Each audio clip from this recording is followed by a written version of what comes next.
আলু ভাজা, আলু পোস্ত ভাজা, ডাল, মিষ্টি, আর এটা হচ্ছে পনির, দেখতে পাচ্ছ পনির, পনির, আর এটা হচ্ছে চাটনি, আচার।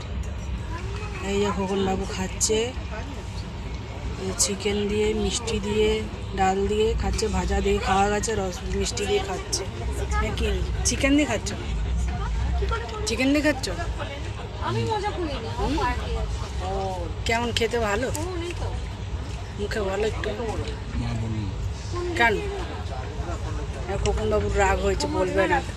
ঠিক আছে বন্ধুরা, তোমরা খাওয়া দাওয়া করে নাও, আমরা খাওয়া দাওয়া করছি। এই দেখো যাচ্ছি, এখনো পৌঁছতে পারিনি। খোকনবাবু যে কোথায় যে নিয়ে যাচ্ছে জানি না, এখনো পৌঁছতে পারিনি, এখনো যাচ্ছি, দেখছো। ঠিক আছে বন্ধুরা, আমার ভিডিও ভালো লাগলে কমেন্ট করবে বন্ধুরা।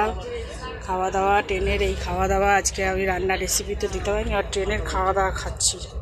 ঠিক আছে, টাটা।